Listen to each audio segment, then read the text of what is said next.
এসব বলার কারণ হলো আমার বিড়াল বাবুরা যে বিনা চিকিৎসায় মারা গেল, সে মনটা প্রচণ্ড খারাপ। লালচান আজকে চলে গেল পৃথিবী ছেড়ে। অনেক চেষ্টা করলাম, দুজনেই চেষ্টা করলাম, সে অনেক চেষ্টা করলো বাঁচার, কিন্তু শেষ রক্ষা হলো না।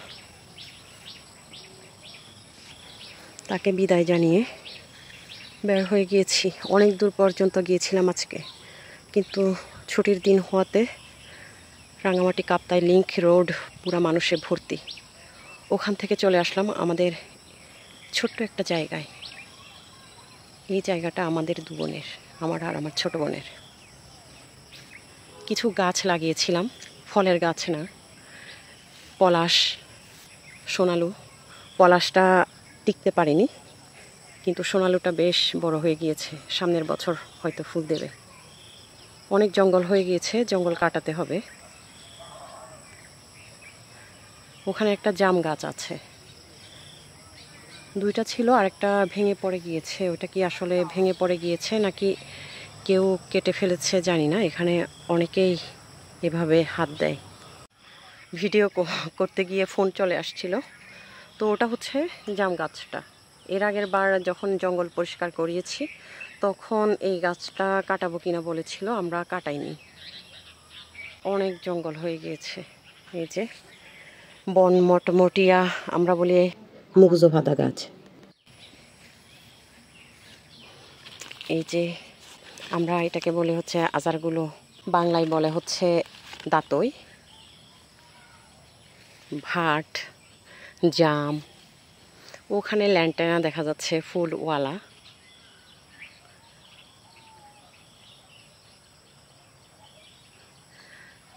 তারপর ওখানে সোনালুটা। এই যে আলকুশি, বান্দরহোলা বলে। ফুলগুলো প্রচণ্ড চুলকায় গায়ে লাগলে। এখানে বনলতা দেখা যাচ্ছে। ওখানে কুরচি, অনেকগুলো কুরচি গাছ আছে। এই যে কুরচি। আমাদের সীমানার যে পিলারগুলো আছে সেগুলোর অবস্থাও খারাপ। ওইদিকে গাছটা পড়ে গিয়েছে, ওই পড়া গাছটাও দেখা যাচ্ছে। যত যা কিছু করি মন ভালো হচ্ছে না। এই যে লজ্জাবতীগুলো ঘুমিয়ে গিয়েছে, তাকে কিন্তু আমি ছুঁইনি। সন্ধ্যা হয়েছে, ঘুমিয়ে পড়েছে। এগুলো এক ধরনের ঘাস জাতীয় উদ্ভিদ। এই যে দাতইয়ের ফুল এখনো আছে। এটার একটা ভিডিও বানাবো চিন্তা করেছিলাম এবার, কিন্তু ছবি তোলা, ভিডিও করা হয়নি আর। এটা একটা ঘাস। রাঙামাটি পর্যটনের শহর, মানুষ এখানে কেবল চিল করতে আসে, মজা মাস্তি করতে আসে, কিন্তু এখানকার মানুষ, পশু, তাদের মৌলিক চাহিদাগুলো থেকে কি পরিমাণ বঞ্চিত তা বেড়াতে আসা মানুষ তো জানেই না, দেশের কর্তা বাবুরাও জানে না। এসব বলার কারণ হলো আমার বিড়াল বাবুরা যে বিনা চিকিৎসায় মারা গেল সেটা।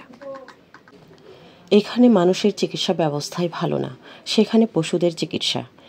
একটা বড় বড় অফিস করা আছে, সেখানে না আছে চিকিৎসার সরঞ্জাম, না আছে দক্ষ চিকিৎসক, না আছে দক্ষ কর্মচারী। আমার মতো যারা এসব চার পেয়েদের ভালোবাসে, তাদের অসহায় হয়ে বাচ্চার বিনা চিকিৎসায় মৃত্যু দেখে দেখে ডিপ্রেশনে যাওয়ার মতো অবস্থা হওয়া ছাড়া আর কোনো গতি নেই। এসব বলেও লাভ নেই জানি, এসব নিয়ে কারো মাথা ব্যথা নেই, বরং শুনতে হয় মানুষ বাঁচতে পারছে না, আবার কুকুর বিড়াল। সবাই ভালো থাকুন, আমার বাচ্চাগুলোর জন্য একটু দোয়া করবেন, যাতে বড় জন্মে সুস্থ দীর্ঘায়ু মানুষ হয়ে জন্মগ্রহণ করতে পারে।